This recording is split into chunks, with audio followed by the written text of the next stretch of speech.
রাখাল আসওয়াদ গালিবি খায়বার থেকে, অবরুদ্ধ খায়বার থেকে বেরিয়ে পড়ল ইয়াসরিবের বাদশা নবী মুহাম্মদকে দেখার জন্য। কোনদিন বাদশা দেখে নয়, বাদশাদের বেশভূষা চলাফেরা কেমন, সেই জন্য খায়বার ত্যাগ করলো। রাখাল আসওয়াদ গালিবি মনিবের বকরি নিয়ে বের হয়ে গেল। উদ্দেশ্য একটাই, নবী মুহাম্মদ ইয়াসরিবের বাদশার সাথে দেখা করবে।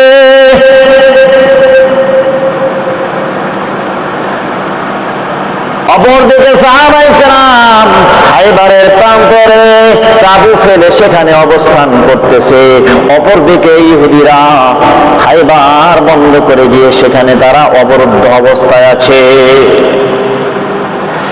সাহাবায়ে কেরামদের কাছে এসে আসওয়াদ গালিবি জিজ্ঞাসা করলেন, কোথায় তোমাদের বাদশা? আমি বাদশা দেখব, তোমাদের বাদশার ঠিকানা দাও। সাহাবায়ে কেরাম ডাক দিয়া বলল, তুমি বাদশা দেখবা, ওই যাও, ওই তাঁবুর মধ্যে বাদশা অবস্থান করতেছে, সেখানে গিয়ে তুমি বাদশার সাথে সাক্ষাৎ করো। আসওয়াদ গালিবি নবীর তাঁবু মুবারকের দিকে ছুটে চলল। তাঁবুর ধার টানতে গিয়ে অবাক